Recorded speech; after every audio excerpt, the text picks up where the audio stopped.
Everybody, we're Driveways, and this is the Punkio podcast. Please mind the gap between the train and the... Whatever. Welcome to the Punkio podcast, the show that brings you unsigned punk music, regular interviews, news, reviews, and more. Thanks for tuning in and subscribing. Here are your hosts, Tim Marshall and Tom Hawkins. Hi all, welcome to the Punkio podcast. I'm Tim. And I'm Tom. Go ahead, Tom. And I am stoked to be saying this, but we have Driveways on the podcast, and I'm not going to fanboy. Yes, I may be slightly fanboying right now. Amazing. How are you guys? Are you well? Doing great, All man. is good. Can't complain. All is How good. about you guys? We're as good as we can be, yeah. Just Give bored, me a really. few moments, I'll settle. Yeah. Yeah. How am I? Yeah, You're right, Tom. I'm It's fine. Yeah, it's crazy. You'll get over it, Tom. It's fine. I will naturally get over it, I'm sure. Yeah, so I'm such a huge fan of you guys. I will introduce the fact of how Tim told me you guys got on the podcast. So I was just popping out to the shops, and Tim was giving me a list of bands that be in contact, and he was like, "Oh, by the way, Driveways have go in contact. They're the band, you may not." And I was like, "Driveways," and he was like, "Yeah, Driveways," and I was like, "The Driveways," and he was like, "Yeah," and I was like, "So Driveways is in EXO Tour live cover, Drop Dead, Skeleton." Yeah, it sounds like you're a fan, and I'm like, "I'm a huge fan." And he's like, "Oh, I didn't realize you were such a," and I'm like, these guys, freaking huge.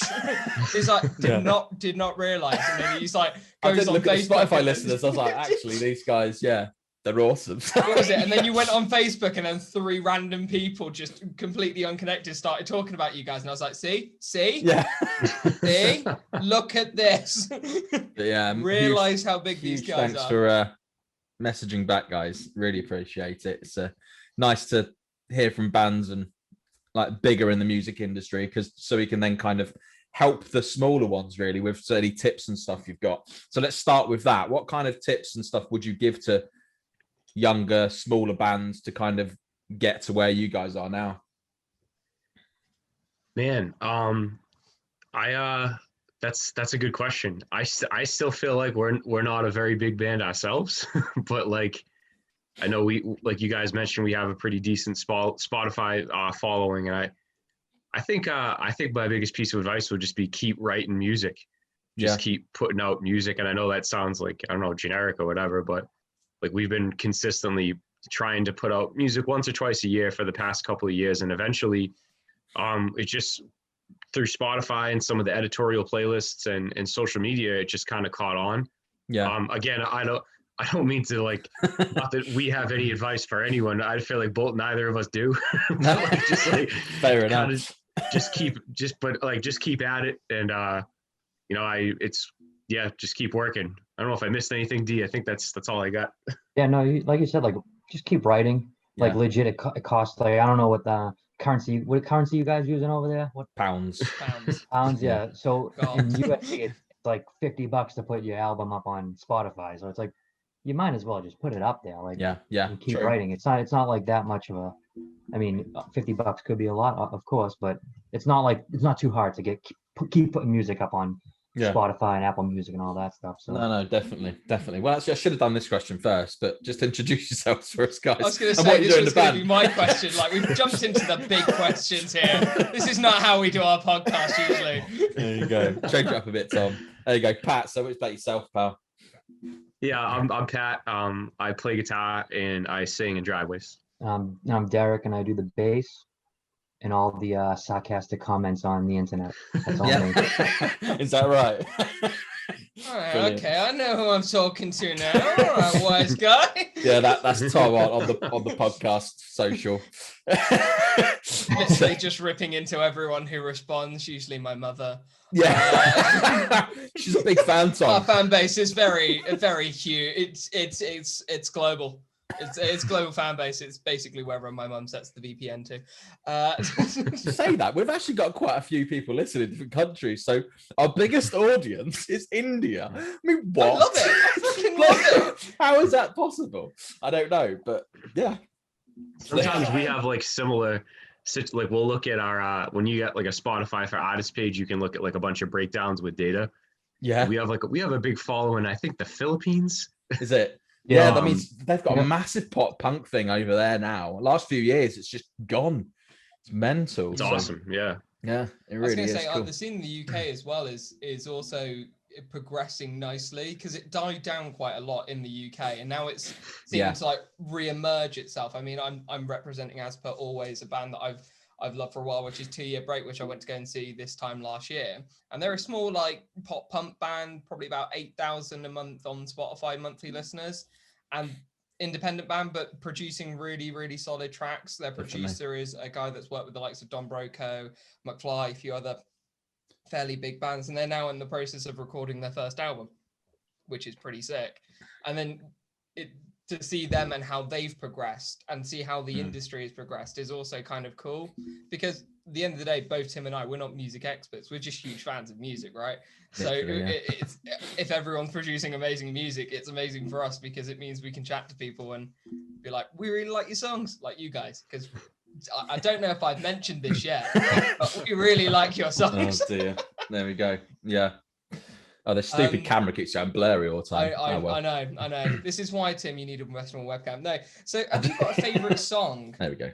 From that you guys have produced? If you've got a song that you go, you know what, this is the favorite one that we've performed live or we've sung or something like that. I think my favorite song, I always have I don't know what the word is, like a recency bias, because like as a songwriter, you always like the most recent stuff that you did, you know. But I think my favorite song is October Forever, off our most recent album. Favorite song to play live, though, we actually haven't played that song live yet, because we haven't played live in like a year almost. Yeah, of course, yeah. I think my favorite song to play live is probably Drop Dead. But my favorite driveway song, I think, is October Forever. Derek, how about yourself? Have you got some different ideas on that, or? Yeah, and I'll speak for Ryan too. We're both big fans of the song Chaos. Okay. So it's like that's a 2-to-1 vote right there. So whatever Pat says doesn't really count. That's the band's favorite song. So we'll put that. Okay. As the band's top fan, yeah. I'm going to disagree with the band and say Drop Dead is your best song. I'll disagree as well and say Skeletons is your best song. Yeah. What we've done here is create inconsistency within the experts in the room. One of the questions I wanted to know, because the first song I discovered from you guys was EXO Tour Life, which I think is a cover of Little Uzi's rap song. How did that come about? How did you just decide that, you know what, you're going to do a cover of that? I think first of all, the song is just a banger, and he just wrote an incredible song. And I remember me and Ryan were listening to it a lot, and I was like, all right, I'm going to try to like do a demo of this song. And so I have like a Mac at my house. Sometimes I'll track like GarageBand demos on before we go and with our producer and make our like music and whatnot. And so I made like a little 30-second demo of EXO Tour Life with the intro and like the first verse. Yeah. And I think it actually stopped after the chorus. So I was like, all right, this is just the idea. These are some of like the guitar parts that I had, and like some MIDI stuff was in there.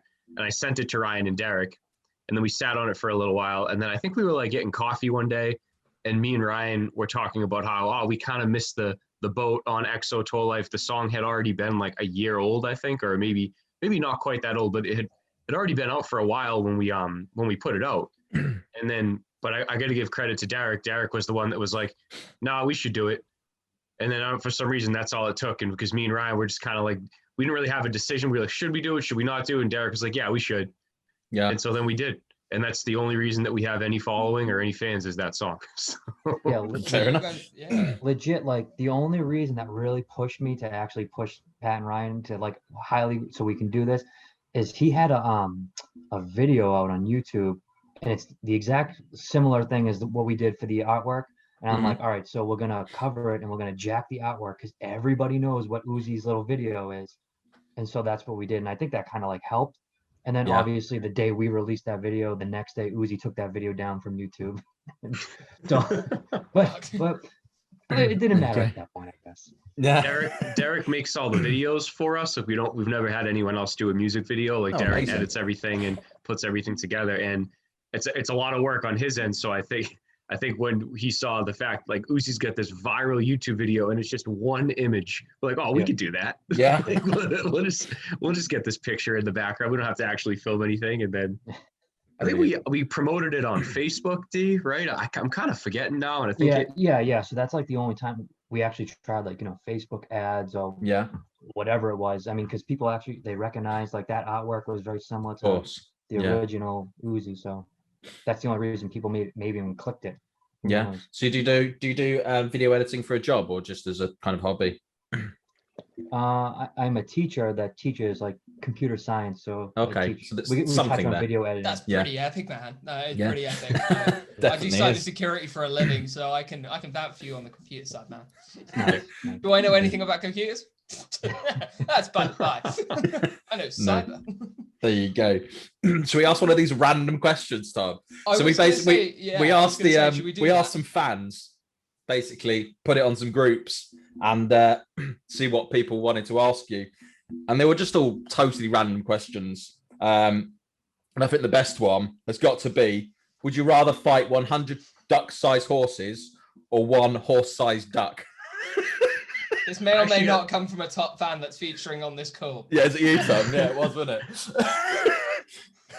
I've actually had this discussion before. I think, like most people, I feel like at this point, I feel like I think I want to take the 100 horse-sized. No, not duck-sized horses. Duck-sized horses. You can take on 100 horse-sized ducks if you really want to. Yeah, I think I would.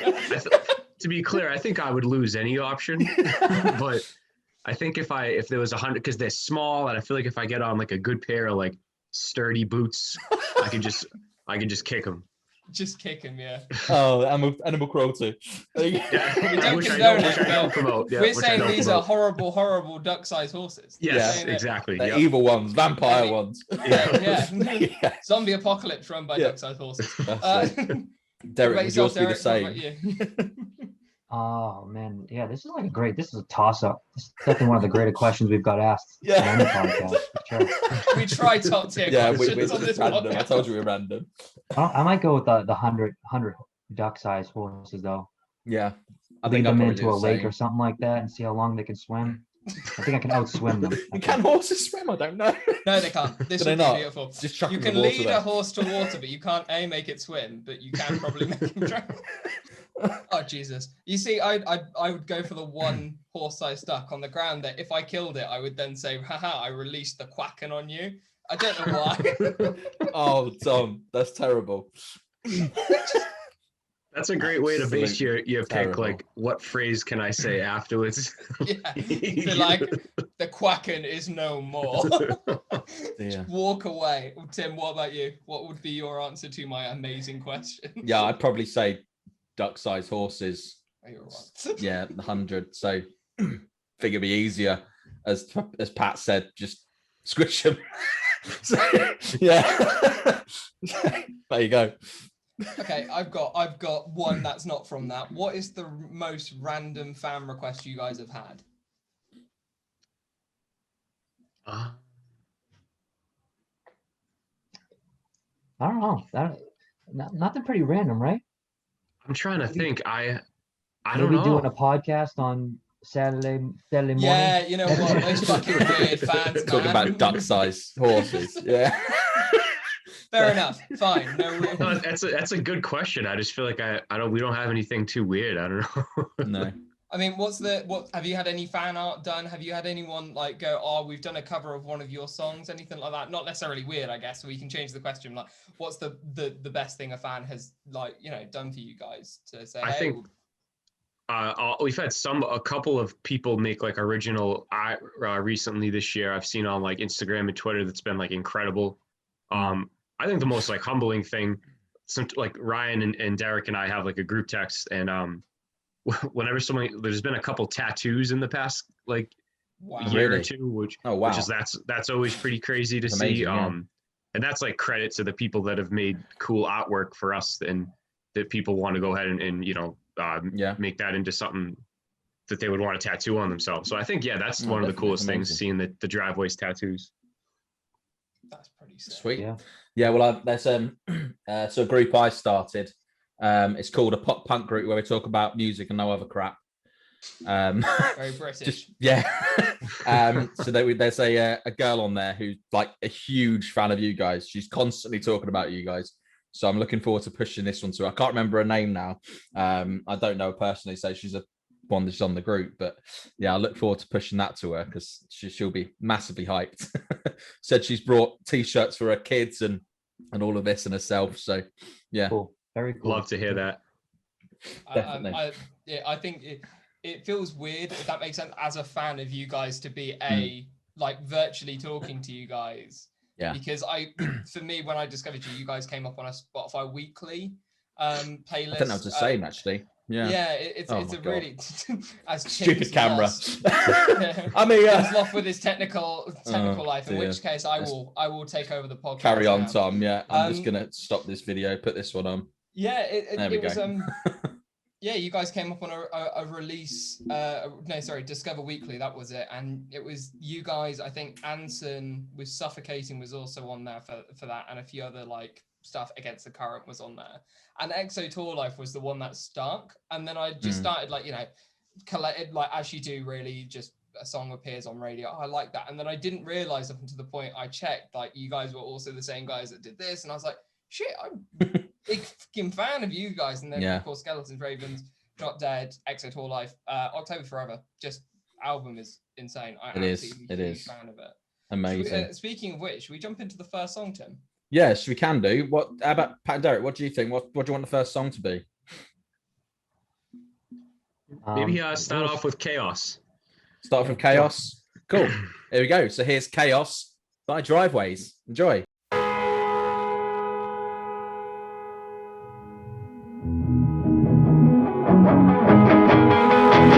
I feel like I just woke up at the bottom of the ocean for the very first time. Took a breath of water and I'm drowning just fine. Look up at the surface in refracted sunlight, but the more that I climb, feels like I'm falling further into places where the nothingness and chaos collide. I think I've come to grips that there's no way I'll survive. The last thing I remember is your autumn brown hair. I can see you down there, I can see you down. I can see you down there, I can see you down. I can see you down there. I said, my head keeps pounding. These drugs kicked in, they just won't work. You said, just keep on drowning. Cause it makes me smile to see you get hurt. I keep my eyes wide open. I keep my eyes wide open, and I'm seconds from the surface as the currents converge. My hands can feel the air, but still my body's submerged. A cold Atlantic tide immobilizes my nerves, and I don't know what you heard. But when I woke up screaming, I was desolate and desperate, a horrible sight. Abandoned on an unfamiliar shore in the night. I'm lost inside the ocean, no one ever found where I can see you down there, I can see you down. I can see you down there, I can see you down. I can see you down there. I said, my head keeps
absolutely insane. So yeah, absolutely great song. So obviously, I think it's quite different to your kind of newer stuff.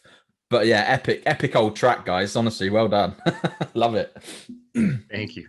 The EP, The Sky Seems Closer EP is an incredible EP anyway. I rate it heavily. But you can definitely see the evolution of you guys and also the way you've kept your sound. That's something that I really like about bands when they evolve from somewhere, but they still manage to keep what you know is them. I mean, Architects are a prime example of that right now. They've had to evolve massively, but I still listen to old Architects and go, that's Architect. Yeah. This is Architect. And there's no difference. And I don't mind bands splitting off, but as long as they've still got like a kind of signature. And so for me, that's why I've got such a soft spot, because from listening back from EXO Tour Life to going forward to October Forever, there's just this continuation of your sound signature, which is just incredible. You guys are, it's unique to you, and I can't stress how awesome the tracks are. Definitely. So you mentioned in the break, Pat, about this song. It's about playing it live and stuff. Is it one of your favorites you mentioned? Yeah, I think Chaos is like always one of my favorite older song that we have. It's actually funny. Chaos was before Driveways was even a band. Ryan and I worked on a couple of projects, and Chaos was this old idea. Yeah, I had a demo of Chaos. I don't even know if I told you this, D, but I had a demo of Chaos on like my college laptop. Wow. But it was different than the version we have now. It wasn't as heavy. It didn't have the huge outro at the end. But I have a soft spot for that song too, because it's one of the first times that we sat down and we were like, we're gonna make something heavy, and it's one of the first times that Ryan screamed on a song.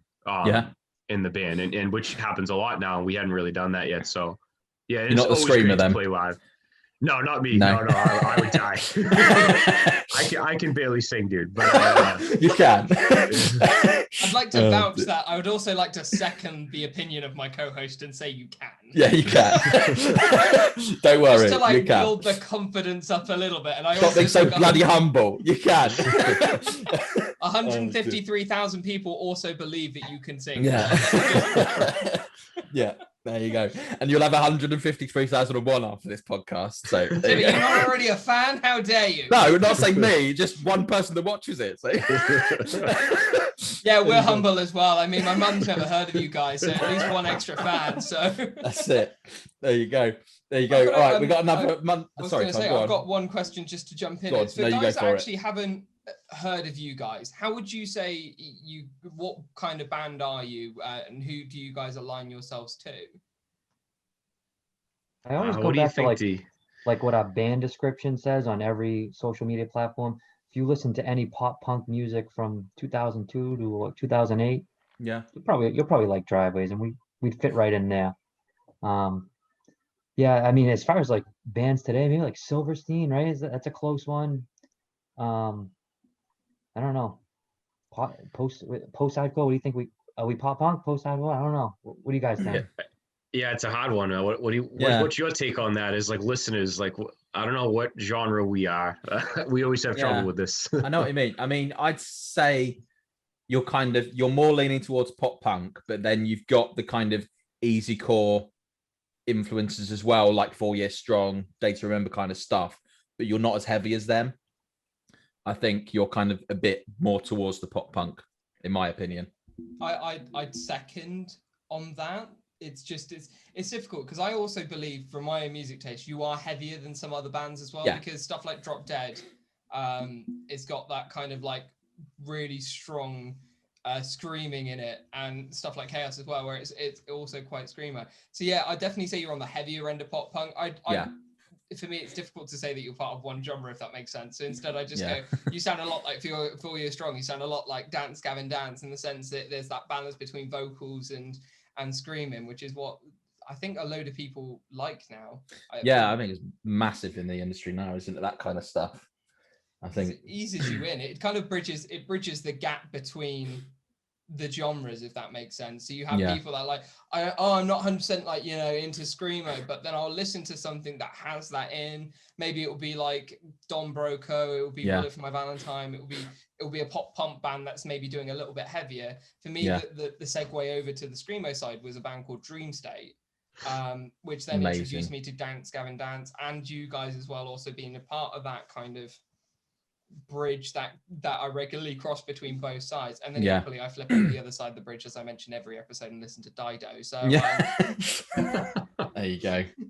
All right, Tom. Tim did an amazing Photoshop, by the way, which we'll include about here. I'll put it on. We had Settle Your Scores on recently, and Tim was like, do you think to hardcore deathcore people like Architects are the equivalent of Dido to them? It's like, that's a great comparison. Yeah. So I put Dido's face on the Architects. It's quite funny. Yeah. Okay, let's jump into another question from a fan, Tim. Okay, yes. Right, we get it up again. So this one, I'll do a good one. So this one, I think, is probably on time as well. Actually, we've got quite a few. So would you be up for collaborating with other bands, like music products, in the near future, etc.? Yeah, absolutely.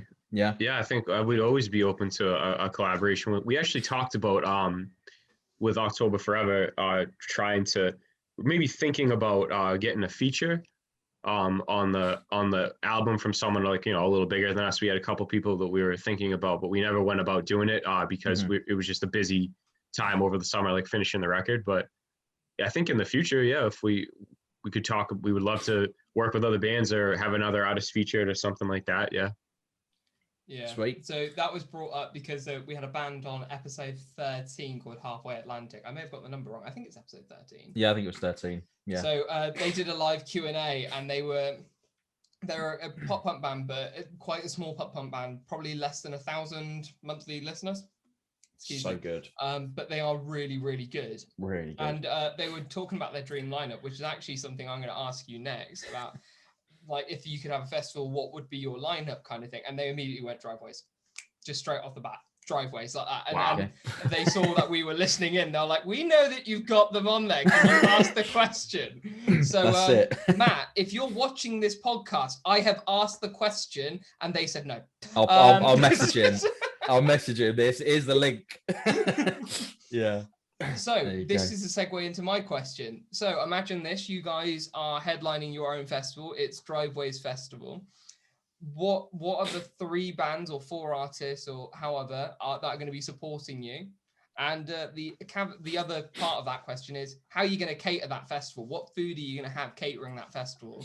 I love this question. It was asked by AJ from Makeout recently. I thought it was an amazing question. That is a really good question. Well, Pat, the catering, that's an easy that's a gimme, right? We get the same answer for the catering for sure. Just Taco Bell for everyone. Absolutely. Sounds good. It's gonna be an amazing festival. Sounds good. Welcome to Driveways Festival, sponsored by Taco Bell. Yeah. 100%. 100%. Love it. This is a dumb question, but you guys have Taco Bell over there? We've recently, you've probably not got it, Tom. I haven't. No, we haven't. No, we haven't. Yeah, so within, I think 2019, I think we got it. We got Taco Bell in Leicester. I actually had it the other day. It's all right. I remember having it in US back in 2006. I think I was there, and it's nowhere near it. I can remember the taste of Taco Bell, even when it's like 20 years ago. But yeah, so yeah, no, it's not as good, but it's still all right. Yeah. I think the equivalent for us in Swindon is either Chiquitos, which is that's a good one. Like a kind of Mexican style food thing, but it's a little bit upmarket. So make good garlic bread. They do very good. They do. I think it's like peppered popcorn. So it's like starter thing. You have some peppered popcorn. It's a new concept. I was like, it's kind of cool, but nowhere near fast food Taco Bells. I think for Swindon, we're dominated by McDonald's. Yeah. So no matter where you are in Swindon, there is a McDonald's nearby. And in fact, I had McDonald's breakfast today, which was there you go. Piece de la resistance. It was good. There you go. Anyway, back to the question. So Taco Bell, and what bands would you have then?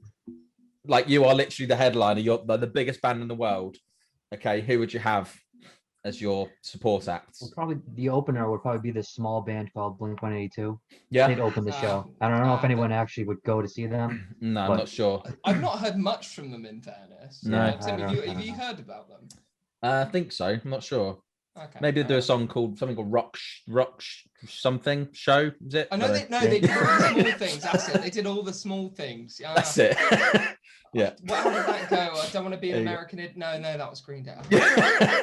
I forget. They all merge into one. Oh, they do. Yeah. So you've got opening Blink 182. Love it. Pretty incredible. What's next? That's a good question. It's going to be a long interval between Blink 182 and Driveway. Everyone's going to be stocking up on Taco Bell. Wow, I hope we don't miss the next act. No, the Leap only had. So we haven't got anyone yet. We've still got to ring around. See if anyone can come. Oh dear. So we all right, three bands, any band. We already did Blink. Man, if I took the second one, because I think Blink is a representative of both Derek and me. So I'll take the second one, and then I'll send the third one back over to D. So if I would probably say Taking Back Sunday. Oh, so amazing live, that band. If I had to pick one live. It's hard to pick one, but I think TBS would be my one to pick. Yeah, they're my favorite band I've ever seen live, without a question of a doubt. Unbelievable. So good choice. Very good choice. Colin, Derek, what's your one? We'll go with Eminem coming up. Wow. Next. Yeah. Wow, change it up a bit. To this festival. I definitely will. Yeah. I'll be going. Love that. That's incredible. Let's just hope he plays his new diss track of the Gen Z. Oh dear. I'm just hoping he doesn't play his diss track of Machine Gun Kelly, because that's a segue into my next question. No, it's not, Tom. It's not. Yes, it is. I'm asking them as a fan, what is your opinion on the new music coming into the industry? So the likes of Avril Lavigne are producing new music, Youngblood, Mod Sun, Machine Gun Kelly, etc. I think even if I don't love every single song on like the MGK album, for example, I'm still pumped to hear rock music be popular again, if that makes any sense. And like there's a couple songs on there that are incredible, like the song with Halsey. Yes. I think it's like Drunk Phase, like a Drunk Phase and Forget Me Too. So the one with Halsey is Forget Me Too. Forget Me Too. It like you can't say the songs aren't catchy and just like really well done. And I love a lot of the album. And even if I don't like every single, like Mod Sun and some of the other people who are in that kind of like more popular but have elements of pop punk in their music, if this response makes any sense, like I'm just pumped to see definitely does guitar driven music be popular again. You know what I mean? So like that's what I think about it. Yeah. How about yourself, Derek? What's your thoughts on the kind of new style of pop punk coming in? It doesn't matter to me. I'm good with anything that wants to come out. It's like can't get mad at people. Yeah, no, of course, but whatever. Of course. Well, I mean, I was going to say it earlier. I mean, when we were talking about the kind of easycore, I think it's at the moment it's either easycore, kind of heavier pop punk, or it's the rap pop punk, if you want to call it that. So the rappers coming into pop punk. I think it's one or the other at the moment. And then you've got kind of the middle bands who unfortunately aren't getting the kind of fans that they should have, because you've got these two kind of big hitting genres or subgenres coming in and kind of taking over a bit. I think that's my personal opinion. Yeah, I don't know if that's what you guys would think as well, but that's me. Yeah, that makes sense. I still think there's a lot of, I've said this many times and I'm only repeating myself, but I still think it adds the spotlight that's needed on, let's face it, pop punk and guitar driven music was in decline. There wasn't as many bands getting the same amount of spotlight. It was a lot more electronic driven. It was a lot more to get that spotlight, and to have MGK, in my opinion, start off what will be, I think in the next 10-20 years will be defined as a new era of pop punk, and it will be like people we'll remember some of his rapping, but we'll remember most of all that, because I was saying this on with Rushing Spring, to look at some of his stuff and then go scrolling through Tickets to My Downfall, and it goes, your suggestions of Punk's Not Dead, all these things, and you guys appeared twice in one of the playlists that feature a couple of the songs, and it's just like this is incredible. This is what I love most about it. It reminds me of what I love about music, and also the fact that you guys were in the same playlist as MGK was pretty damn freaking cool in my opinion.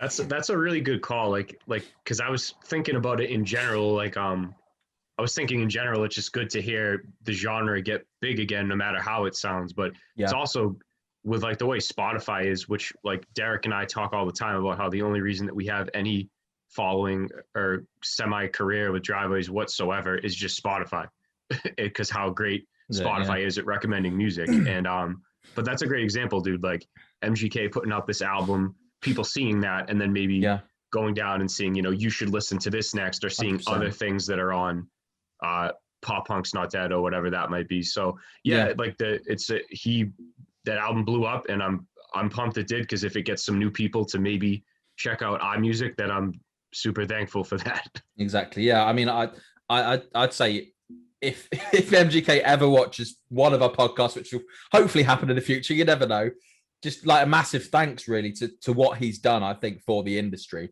because personally, I think that kind of industry was kind of in the background for the punk rock kind of style. But now, he's kind of brought it back. And I think he's going to bring so many more different people into the genre, more fans and stuff. And you can see now, I mean, there's so many more rap, pop, punk people coming in, artists coming in and making the music. Then they're bringing in like cloud punk, like Nothing Nowhere kind of stuff as well. I think it's kind of a subgenre of that kind of stuff as well. And I'm loving the new kind of music at the moment. I really am. He's a talented guy too, man. He wrote some hooks on that album that are just crazy. Definitely. Well, he's always said his favorite music is rock / pop punk, but he always did rap. I don't know why, to be honest. There you go, Tom. You got a question by the looks of it. I was going to say, I'm going through Pop Punk's Not Dead, and 15 Over 5 by you guys is on that list. Included in there with Point North, Grayscale, Yours Truly, Shaded, Stuck Out, these and Skeletons, to apologize, and Skeletons is on there. So this is why I love it, because I'll play that playlist and I discover bands that are as big as MGK, and then there's bands on there like the Home Team, for example. I discovered them probably way before I discovered you guys. But for example of using them, because She's Quiet by the Home Team, if I just quickly go on to their Spotify, similar size to you guys, and then it goes down smaller than that, and then you end up with bands that are In Her Own Words, A Few Too Many, those kind of things. And it's suddenly I discovered recently, I was listening to a band called Seasons for Change. I thought they were huge. The quality of music, huge. And I was like, holy crap, they've only like 300-400 followers maybe. Yeah, and that's mental. Yeah, like I just say my favorite day of the week is Monday. And the reason being because Discover Weekly comes out. Yes. I literally pop it on every morning. I'll get up, I'll make a coffee, I'll put my headphones on, and I will literally slap that playlist on, and it gets me through the first couple of hours of the day. So it's great. I love it. I really do. Spotify is so awesome, man. It's just It is. I remember like the days before, like the not too long ago days when like streaming wasn't what it was yet. Yeah, and like I know. Just as a band, I'm so thankful for it, and also as a listener, I'm the same. I love Release Radar on Friday. It's great. Yeah, definitely. I think it's still in the young stages. This all the streaming music streaming. To be honest, I mean, there's so much more opportunity with it. I mean, does Apple Music not? I've never used it. Does Apple Music not do the kind of similar artist stuff? I think they, Derek, they do, right? Yeah, they do, but it's obviously not as involved, I think, as Spotify. Yeah. I think the whole Spotify experience, the stuff like Spotify Rap, things like that. I think that's an intriguing thing for me. Yeah. I think like how I'm just trying to remember roughly. I think I was on 86,000 minutes listened to for my Spotify. Yeah, I was on pretty much that as well. Yeah, and it was like top 5 bands included, and it was just a mix. It was crazy to go, you know what, you've loved this much, you've listened to this album for this amount of time, and to have all that data come back and be like, this is how you listen to your music, and this is what you like. It's kind of in a way weird, because it's kind of like a very like sensitive, and I don't know if you find this, it makes you all go, I don't like them knowing that about me. Too much info. Get out of my head, man. Like, this is my area. This is my like no square. Leave me alone. But it's also really nice, because then you can go, I've listened to, I think one of the stats they pull off is how many new artists you've discovered. Oh, mine was ridiculous. Yeah. Literally I think it was 10,000. Oh, mine was like 10,000 or something crazy like that. I was like, what? Really? So, yeah, it was mental. Do you remember you guys, what your favorite artist was of the year last year? Oh, for monthly listeners, mine was, I think it was Nothing Nowhere. Was it? And I think that kid is crazy. He's so talented. He's so good. Yeah, his guitar work and his every songwriting is insane. And I think Counterparts. If you guys, they're a heavier band, but Counterparts was my number 2. Them. Yeah, good band. How about yourself, Derek? Do you remember what yours was? I think Counterparts was up there. But I think the number 1 was like Taylor Swift. Only because my wife, a good album. Her latest my wife and kid listen to it, so. Yeah, it shows up on my stats. That's why. No, I'm hearing blaming the wife and kids. For the fact that All right, you caught. I caught you up. I'm looking here. All right, I see this, Derek. I know a guy that's singing "It's a Love Story" in the car when I see one. We've all been there. I've seen it personally. Tom's. I don't even need to ask what yours was. Was it Machine Gun Kelly by any chance? No. Last year was Eden. Okay. But Machine Gun Kelly was second, and actually, I think this year it will be Machine Gun Kelly. I mean, Tickets to My Downfall. I will say it a million times. It's the only album that I've ever thought about and gone, you know what's flawless. And I don't know why I got so connected to it. The stupid little skits in it, I hated to first listen to, and then I watched Downfall's High. I re-listened to it, and it's become like one of the most listened to albums I've ever listened to in my life. It's so cringy and cliche, and it's everything I love, but it's everything I love, so I can't not love it, right? Tim, what about you? Mine was Enter Shikari. Sick, unbelievable. That album for me is in my probably top 5 favorite albums of all time now. I love that so much. I must have listened to it 100 times, and that's not even an exaggeration. Like literally one after another. I think when it came out, so it came out at midnight, obviously on one of the Fridays back in February or March time now, and I just had it on constant for like an hour. And it's just unbelievable, absolutely unbelievable. Really, really good band. Do you like them guys as well? Yeah, awesome band. I was actually just having a discussion with a friend about how, Derek, you probably know better than me. I'm pretty sure that Enter Shikari was in Madden one year. I think there was a Madden game that had Enter Shikari in it. I think it was like Madden 09 or something. Yeah. I love that band. Yeah, they're really good. I think my band this year is going to be Architects as well, because again, I've listened to that album like 10 times already. Just so good. Masterpiece. Epic. Yeah, it's a good album. Yeah, it sure is. Should we segue into the next Let's track? do another track. What should we do? I'll tell you what, can we do Skeletons next? All right, my favorite track. So here we go.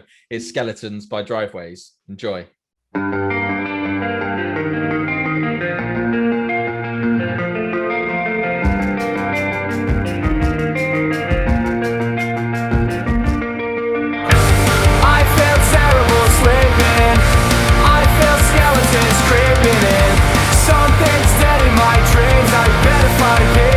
Someone to believe in. I'm in bed with my demons. I feel chemicals seeping in.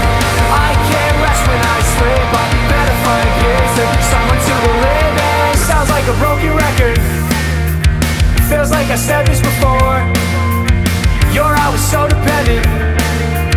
I hear it under the floorboards, but there's a fine line that separates reality from how I reminisce your decline.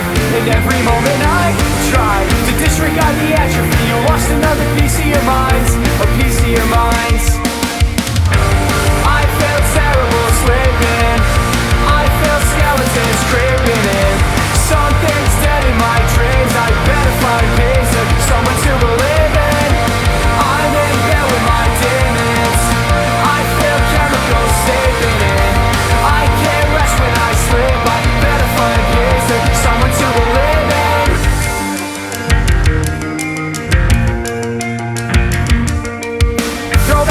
27. That was an easier time. I never tried pretending. You never needed a lifeline, but that was years now, and I never expected I would step outside my ignorant bliss. Wish I could put these fears down, admit that I was reckless, and there had to be a signal I missed, a signal I missed. I felt terrible sleeping, I felt skeletons creeping in. Something's dead in my dreams, I better find peace of someone to believe in. I'm in bed with my demons, I feel chemicals seeping in. I can't rest when I sleep, I better find peace of someone to believe in.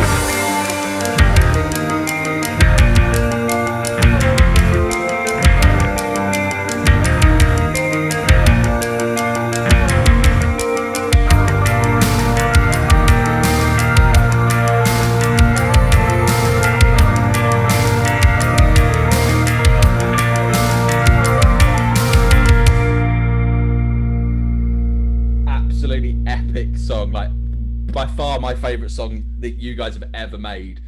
I can't tell you why, I just flipping love it, honestly. Thank you for making that track. Seriously. Tim, for Thank you God's so sake, much. stop fanboying. You're going to Sorry. embarrass us. Jesus Christ.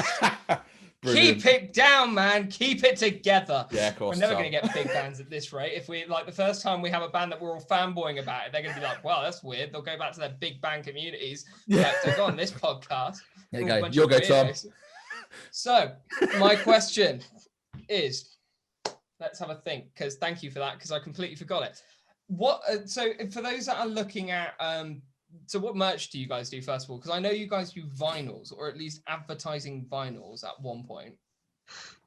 Yeah, we printed October Forever on vinyl, and it actually sold out like within like an hour or two, Really? which we weren't expecting at all. Wow. Like legit, I have to ship them out, and I had like just 25 ready to go just to be shipped, and I packed the other 75 Amazing. away in the band trailer, and lo and Wow. behold, 2 hours later, I had to ship out 100 of them. But Shit.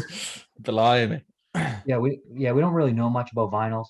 Besides that, now we know that there's like vinyl freaks out there, and They're they coming like back. vinyls. Yeah. No, definitely. They've been kind of slowly coming back for a few years. I mean, we've got a store called HMV, which I'm not sure is still going, to be honest. It was a CD, No one knows. No one CD knows. slash No one like knows. game store on the high street. I mean, there's no shops on the high street anymore, let's be honest. But this one's kind of being always been the go-to place to buy your CDs and stuff. And I mean, I remember even back in like 2017, 2016, they were selling record players, like kind of more modern ones, obviously. But that's when it started to come in. And now I see so many more bands bringing stuff out on vinyl and stuff. I think it's cool though. I think it just It is. adds something to, even if you don't listen to vinyl, it's still really collection. nice to have. It's collectible. It's Yeah. something to put up. Like, for example, I still get CDs. I mean, I still get CDs, and if someone goes, "Hey, I've got a free CD," I'm like, "Sweet, I'll bag that, pay the postage, have a listen." You know, I still engage with music in that way, and equally vinyls. By the way, I clicked on your link about 4 hours later and realized everything was sold out. So I was like, I forgot Brilliant. how popular you guys were. Yeah, so Which the is only fine. the only reason I buy CDs is my car's so shit.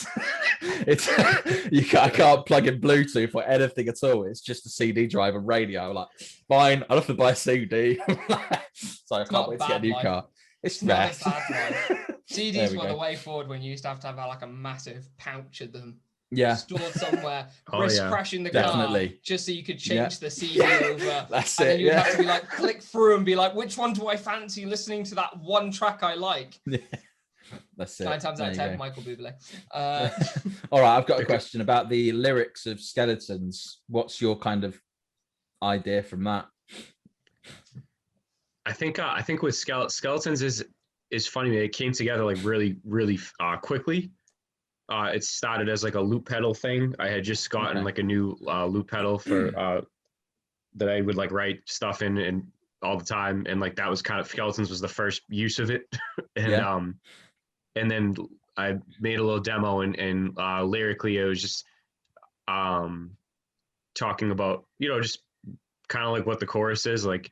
I don't know if you guys ever like stay up at night and think about like every single thing that you every night. like did wrong that day or anything like that. Every Or, like, night, yeah. or like, you know, more serious stuff and whatnot. But like, I feel like Yeah. it's a pretty relatable idea that sometimes you have trouble sleeping because you're thinking about a bunch of different things, you know? And so Yeah. that was kind of like the inspiration for that song, was just having nights like that. Not anything, you know what I'm trying to say? Like when you can't fall asleep and you're like thinking of everything you've ever done wrong in your life, you know? Definitely, yeah. Well, it's a good kind of word to use then, kind of thinking about your skeletons that you've got, really, I guess.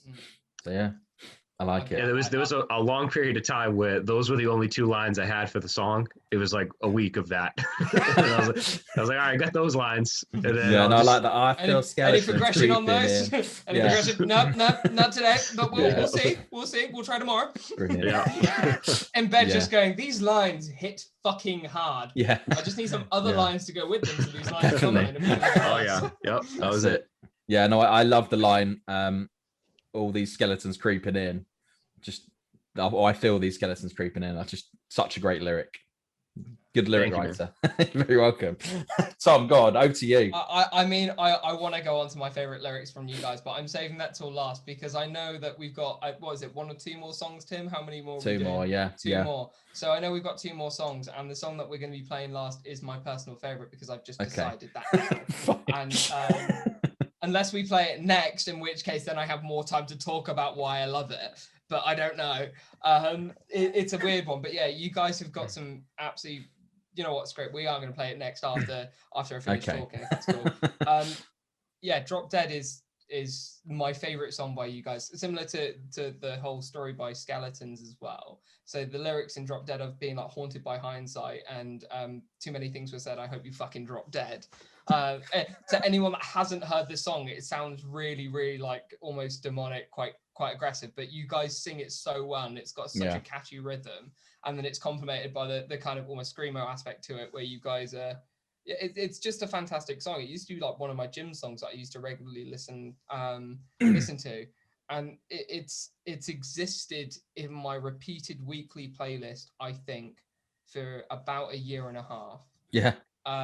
It's that and ever since I heard it, and it was again on a Discover Weekly, and I was like, I'm in love with this song, and it hasn't shifted, and I don't understand why. And it's similar to you with the like whole kind of mental health, I guess, with you overthink things and you're like, oh, I can't sleep, and that used to be my song that used to like play with me about past relationships and things like that. So if you don't mind, and I know it's a little bit quick, can we play Drop Dead? Why not? Of course. Sweet. So there we go. I'm going to introduce this because I can't believe I'm saying this. We are about to play Drop Dead by Driveways on the Punkio podcast. Turn this up to max and enjoy.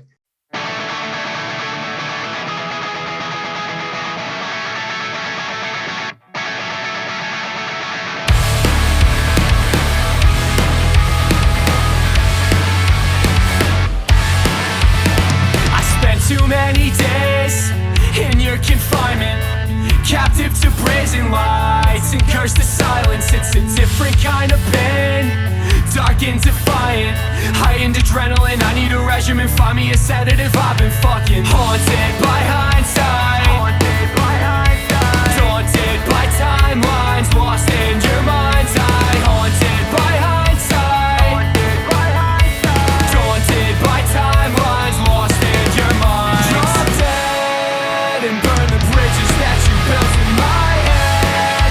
Disown decisions that you made in my stead. Close the prison and forget the time spent left in this confinement too long. But this won't clear my name. I had the coldest disdain. I have to shoulder the blame for the role that I played in the moment you faded, a smoldering flame. Hope you know that I hate it and can't overstate that you don't feel the same. You should be haunted by hindsight, daunted by timelines, lost in your mind's eye. Haunted by hindsight, daunted by timelines, lost in your mind. Drop dead and burn the bridges that you built in my head. Disown decisions that you made in my stead. Close the prison and forget the time spent left in this confinement.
So good. I fell in love with this song so many times and loved every lyric and how it develops as a song and the chorus, and just for me it's just been one of those songs that's always been there.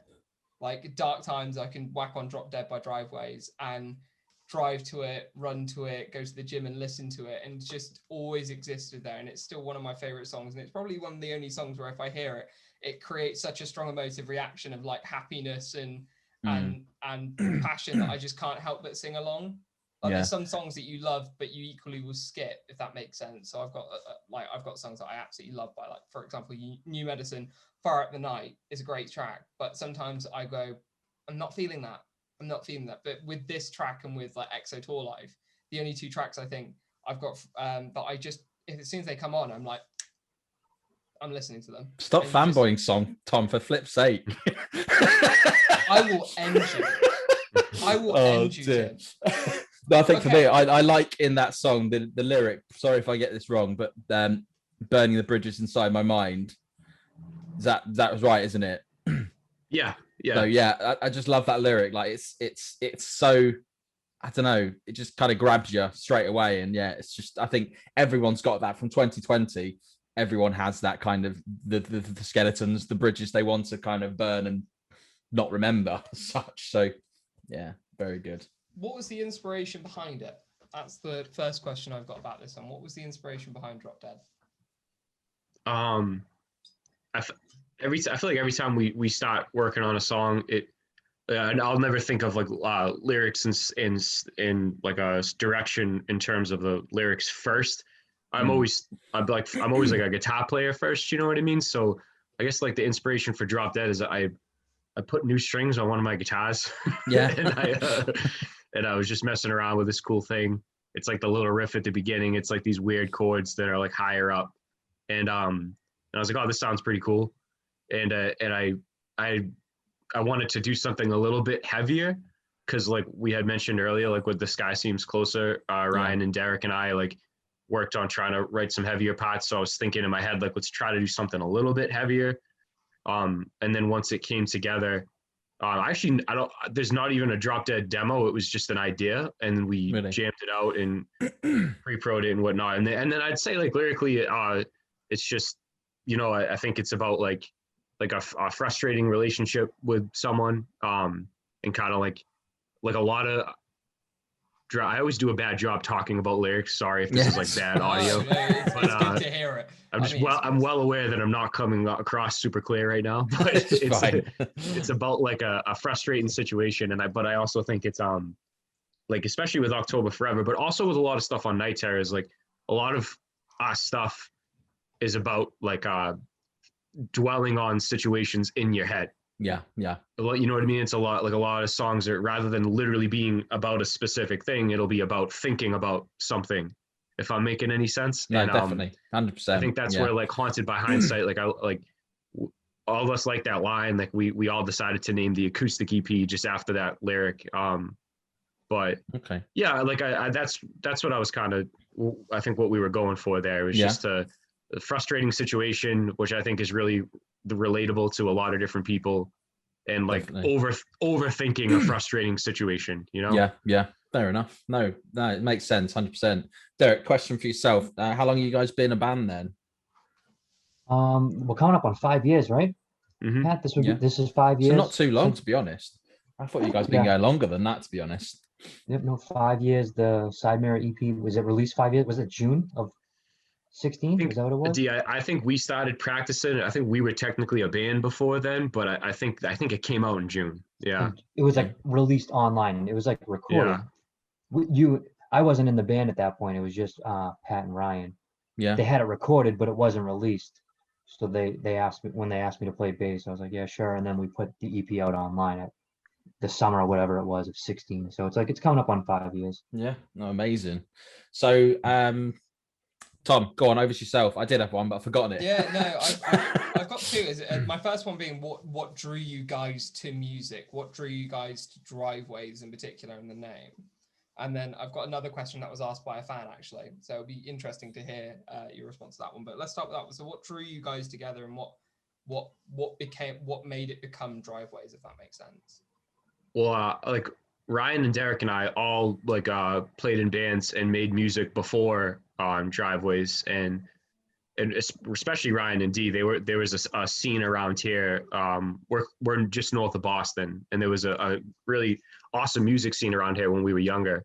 And Ryan and Derek were in some bigger bands around here. I just was a loser that played a lot of guitar in my basement. But then later on, I started making music with Ryan. Yeah. And the name Driveways, it's not a really fun origin story or anything, but Ryan and I used to sit in the car and listen to demos a lot from some of our old projects, and we always used to sit in the car. Like, he would drop me off back at my house, and we would be in front of my driveway. So that's an epic story. I love that. Yeah, we should call kind it of just sitting chilling in your car, listening to old stuff, and damn it, we'll call it Driveways. I love that.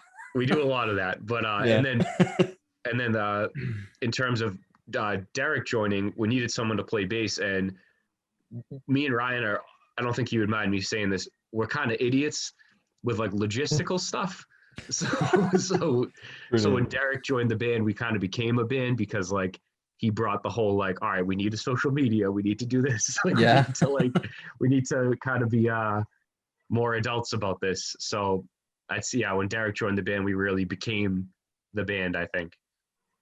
Sweet. That's good. Cool to know. In fairness, the whole kind of origin behind it of like listening to really demos out in front of your driveway is just I feel like that's a song in itself. Yeah. Like in terms of like song lyrics or something along those lines. That's such an amazing, like, unique situation or environment to be in. So yeah, I love the fact that I now know that. Yeah. The fan question I've got here is quite interesting. It's about following your dreams and stuff like that. And what do you think to those that say, you know, I'm too old to be following my dreams, or you're too old to be following your dreams? Like, you know, those kind of ageist comments. What do you have opinions around age and stuff like that in pop punk? I don't think I've articulated that question as well as I could, but I think they get it. Don't know, maybe we'll see their answers.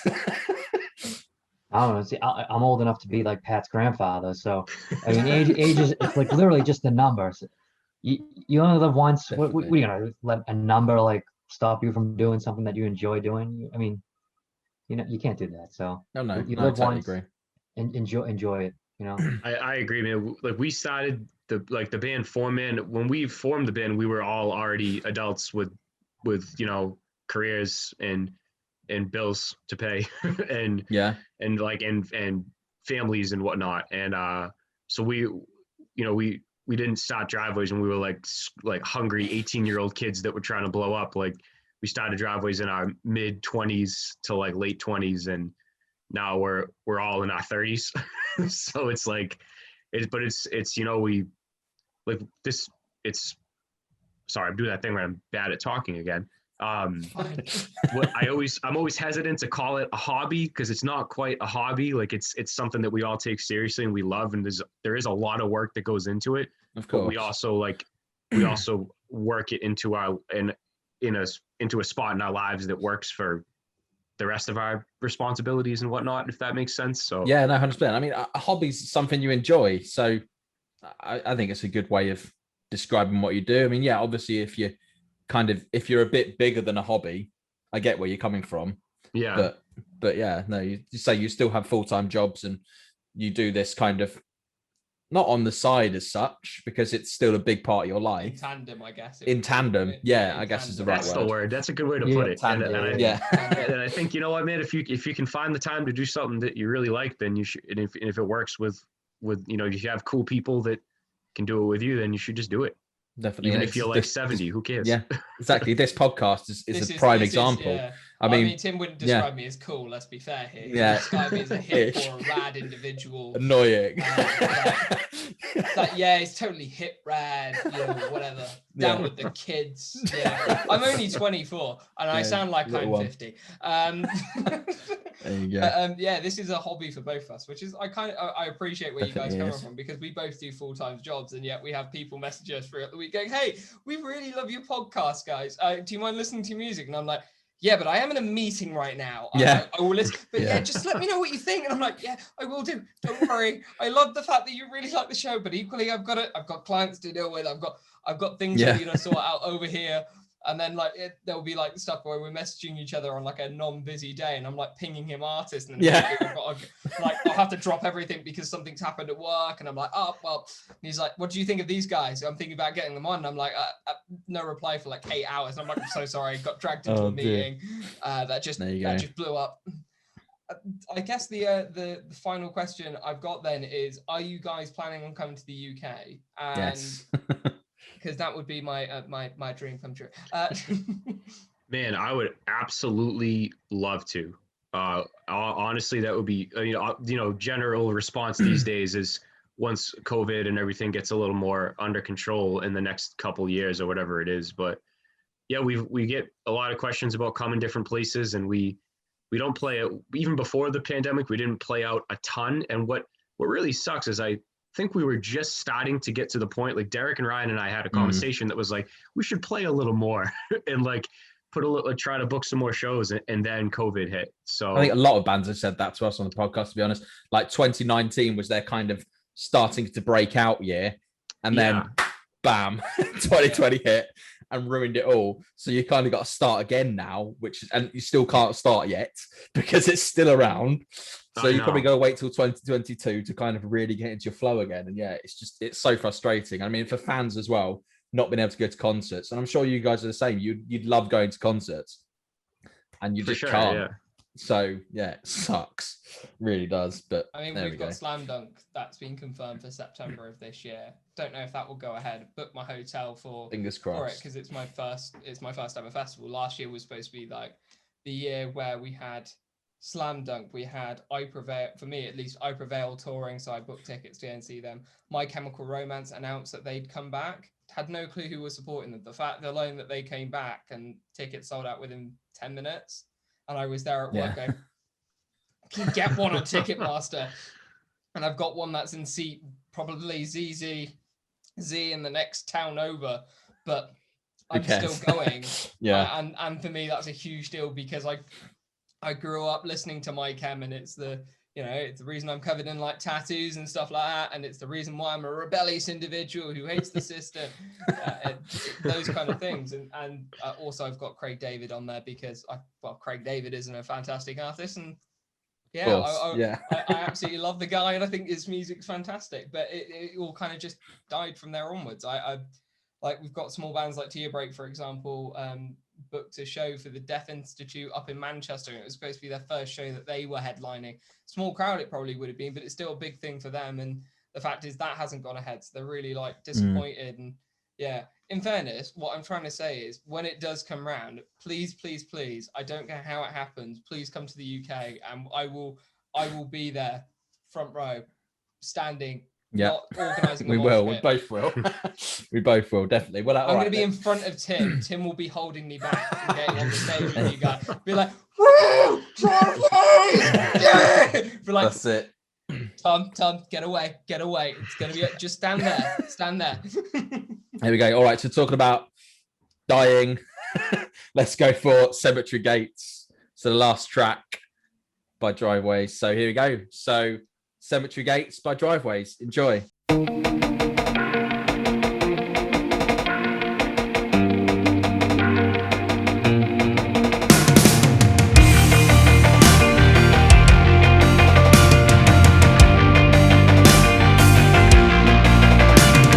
I know that we're different, but I can't relate. I don't think I would make it inside of the gates. With the best of intentions, you thought you could help. I just can't stare at a headstone and talk to myself as if it was somebody else. But hell, I could gloss over memories and get lost in a melody I wrote to cope with a past that was dead to me. I deal with the devil if I could forget and be ignorant rather than cynical, innocent rather than miserable, difficult tragic decisions with dissonant static and rhythms conditioned to quietly die. Feel like I'm fading, I'm dying away.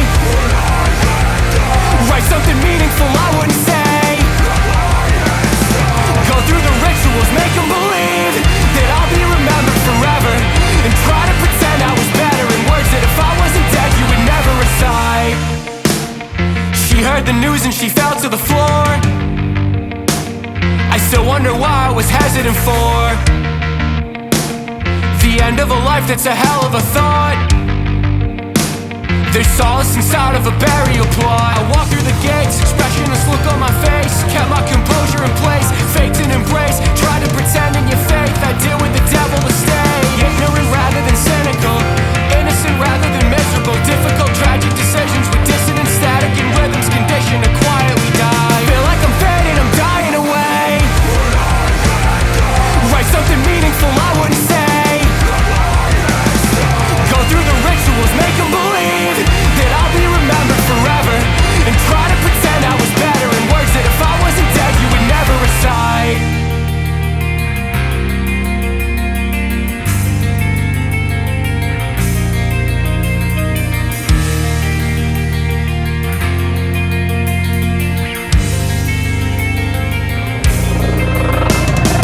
Feel like I'm fading, I'm dying away. Write something meaningful I wouldn't say. Go through the rituals, make them believe that I'll be remembered forever, and try to pretend I was better in words that if I wasn't dead you would never recite.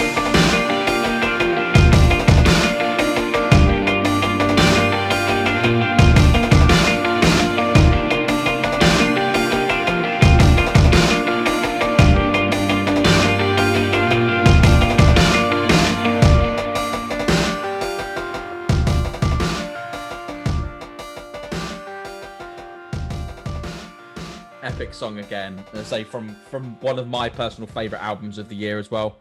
So October Forever, obviously. Yeah, incredible track. Tom, fanboy, go. I just can't. I don't want to be that guy to be too cringy, but October Forever was also a fantastic album. Like, yeah, it was. That Cemetery Gates was an amazing track. FI was an amazing track.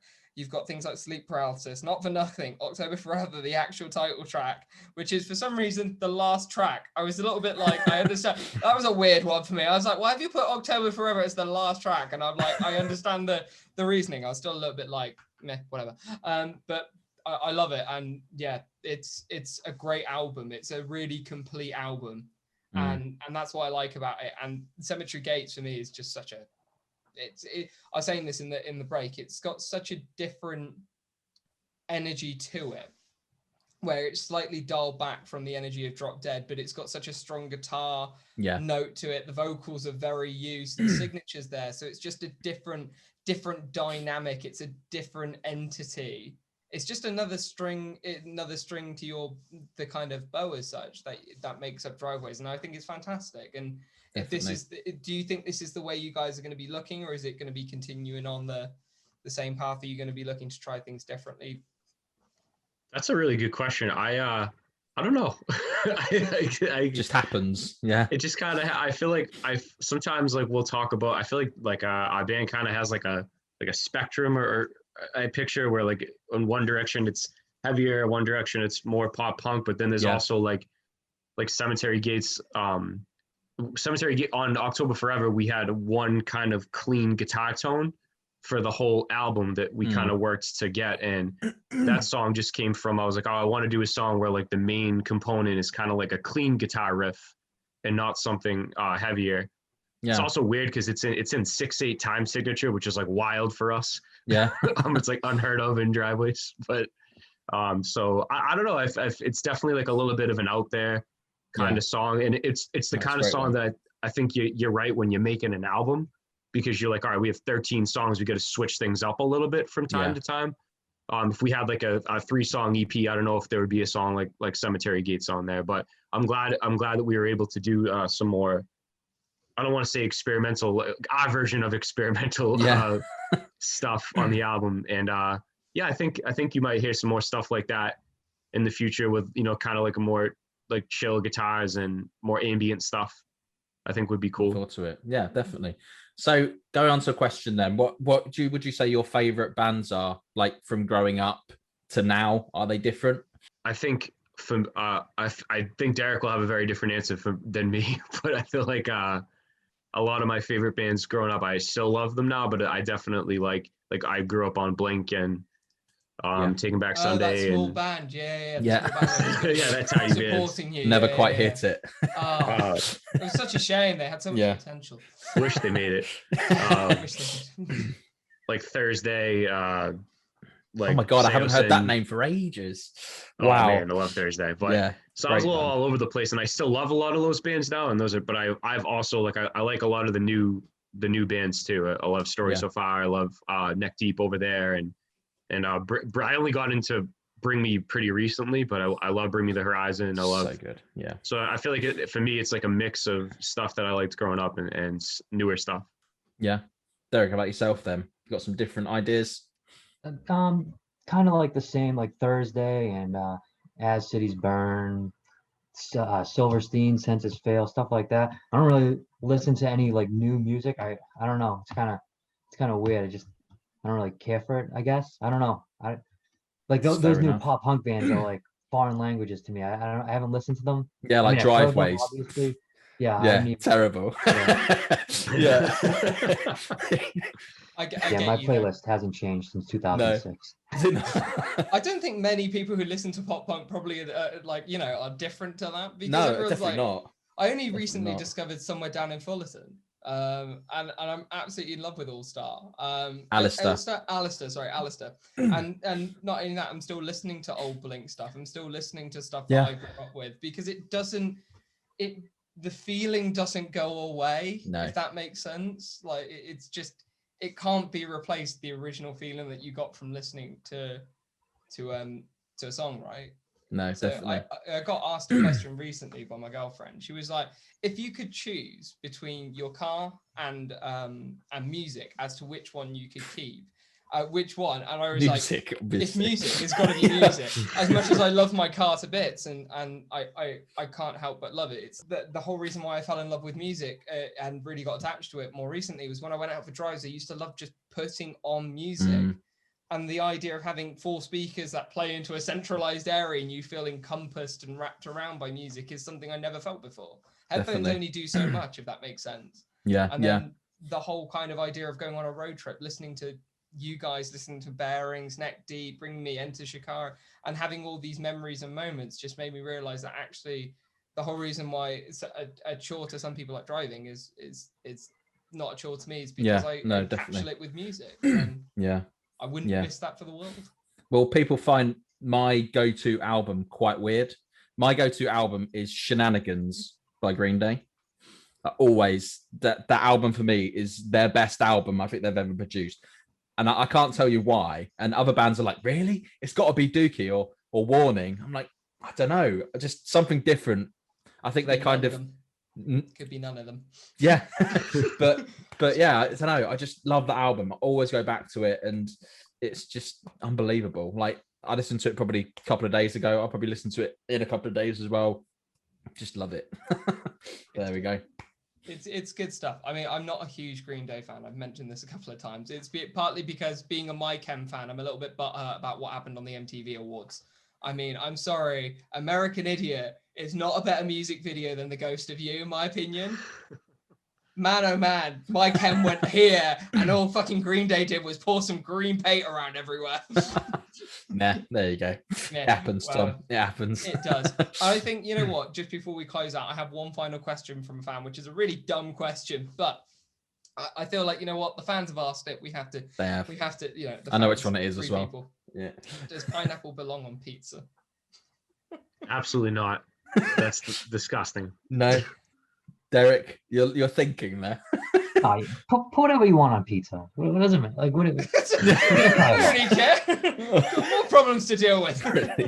You want cereal on pizza? Put it on. Who cares? Yeah. I'm offended by that. That's offended me. I'm no longer a fan after you've suggested that. Oh, peanut butter on a pizza. No, that would kill me. I hate peanut butter anyway. I wouldn't eat it. It's just disgusting stuff. But there we go. Cool. Right. We'll end on that then, guys. So absolutely huge thanks for being on. Honestly, me and Tom are fanboyed throughout. So yeah, huge thanks. And we look forward to new music. And yeah, awesome. Thank you. And new merch. Definitely new merch. Yeah. Oh, it's in the works. Not saying that there needs to be more new merch. I'm just saying that I if you do release vinyls on October Forever or any vinyls in that fact, and you go, hey, we were on that podcast, and I remember there were some guys that were like, big fan. Maybe just leave a couple on the side, maybe for us, and we'll pay you for those things. But at least then we have the access and we don't miss it because we were out shopping. There you go. I promise. It's a couple days heads up.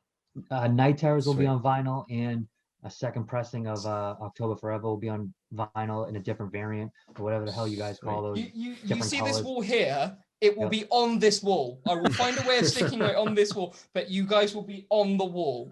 It's so a wall in the works. Honored. And first I band will on the wall. announce like a couple days ahead. It'd be like, we are releasing stuff, and I'm like, I'm ready. There you go. Like, shut up and take my money. There you go. Awesome. Well, massive thanks, guys. Take care. Bye-bye. Thank you. Thank you guys so much for having us. No worries. Take care. Bye-bye. Thank you for listening to the Punkio podcast with Tim and Tom. We hope you enjoyed this episode. Feel free to like, subscribe, and follow on all streaming platforms. Check out our social media pages where we'll be posting exclusive content and sneak peeks to future episodes of the podcast. We hope you enjoyed this episode, and we look forward to catching you on the next one. Take care.